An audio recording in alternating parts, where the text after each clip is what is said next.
President Trump has just spoken with Russian President Putin, and some details come directly from the president. He has just put out on his Truth Social, and so it's everywhere now, that they discussed Ukraine, the Middle East, energy, artificial intelligence, and the dollar. He also revealed the two agreed to visit each other's countries. He said, "I had a lengthy and highly productive phone call with President Vladimir Putin of Russia. I just read what he said they talked about. We both reflected on the great history of our nations and the fact that we fought so successfully together in World War II, remembering that Russia lost tens of millions of people, as we likewise lost so many. We each talked about the strengths of our respective nations and the great benefit that we will someday have in working together. But first, as we both agreed," so this is Trump posting about his recent call just moments ago with Putin. He said, "But first, as we both agreed, we want to stop the millions of deaths taking place in the war with Russia and Ukraine." President Putin even used my very strong campaign motto of common sense. "We both believe very strongly in it. We agreed to work together very closely, including visiting each other's nations. We also have agreed to our respective terms, starting negotiations immediately.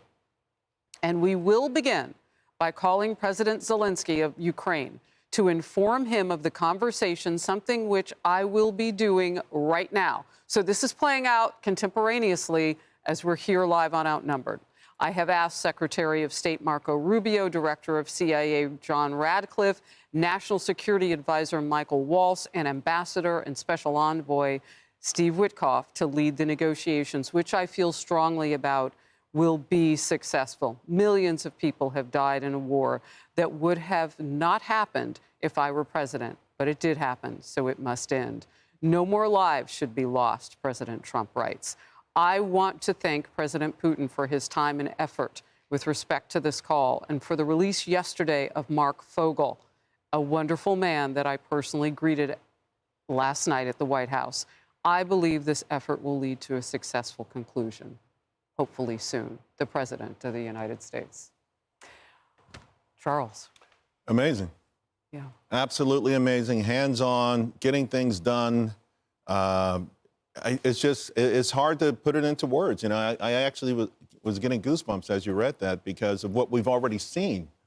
You know, just in the last few weeks, what we've already seen, including getting Mark Fogel home. And it just makes you feel pretty confident that this conflict will be resolved much sooner than anyone had anticipated. And to President Trump's point, it did not start under his watch and probably would not have started on his watch.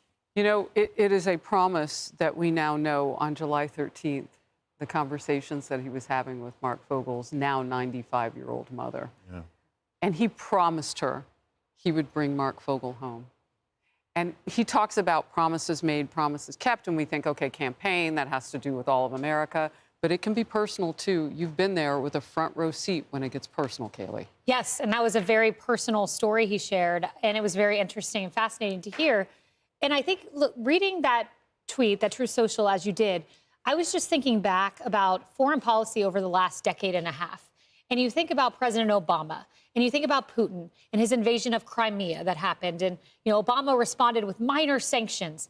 Then Trump comes in, and it's stability for 4 years. There's no Russia annexing X, Y, or Z. And then you bring in Biden, and then you get a war in Ukraine. And then Trump, here we are, just over 3 weeks' time. Mark Fogel's released. Then there's this conversation, and you're talking about winding down the war in Ukraine. If President Trump, and look, there's a lot of ifs. We don't know what will happen. If he manages to wind down the war in Ukraine, get a status quo in the Middle East where Iran is on its heels, where you get a Saudi peace deal, this is legacy-defining presidential moves on the foreign policy stage that would put you in the realm of Ronald Reagan. Again, a lot to be played out. We're only 3 weeks in, but these are very encouraging signs 3 weeks in.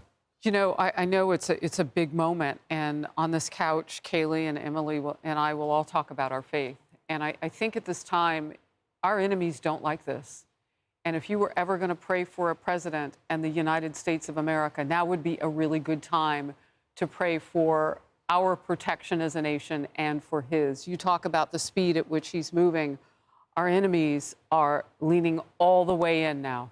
10 hostages released in 3 weeks. And to Mark Vogel's point, when he was released, he thanked the entire diplomatic corps and so many pairs of hands that each played a part under what he called the President of the United States as his hero's direction. To your point, the action, the speed of which that Americans have seen results, that families have seen results, like Mark's family.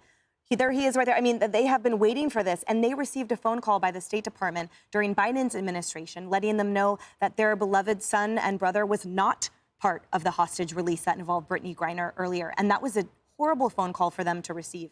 Here we have, again, in that post, too, I note, number one, that President Trump referenced that negotiations will be led by the director of the CIA, by Secretary of State Marco Rubio, NSA Michael Waltz, Ambassador Special Envoy Steve Witkoff. So he says they will manage the negotiations. This is a delegation under his execution, which I think also is a hallmark of this presidency. We talked about he surrounded himself with people who have the same vision and will be in lockstep with putting America's priorities first. And the visit between the two presidents, as promised in this tweet or in this message, I think will be quite phenomenal. Yeah, that's really important, too. Look, just real quickly, on that day, July 13th, last summer, when he had the conversation with Mark Vogel's mom, now 95, I promised to bring your son home.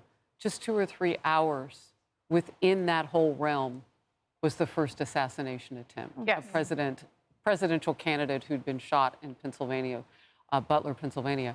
He never lost track of that promise he made to her. No, it actually solidified his resolve. In the 4 years, the gap in between his presidencies. And that's what's so unprecedented about this, because normally a two-term president, by their second term, they're absolutely exhausted under the weight of the responsibility of the job. We've never seen in our lifetime someone who has 4 years to really consider what they would do, with the energy of getting back into the White House. But what actually makes me, I'm not surprised by this based on what he's done. What makes me really sad is that Joe Biden could have picked up the phone. Joe Biden could have had this conversation. Joe Biden could have preserved hundreds, thousands of lives. I mean, if this is what it takes, I would like to think so. If it's as simple as a conversation, the $100 billion we sent to Ukraine, how many hundreds of thousands of people dead? Yeah, I mean, it's a great point. I guess I just asked, could the man who managed to call people garbage on the right side of the aisle in the latter days, who hurt the presidential candidate for sure on the Democratic side, could that man have led to this much? Could he have accomplished it? Well, now we get to look forward. We don't even have to look back. We don't have to look back.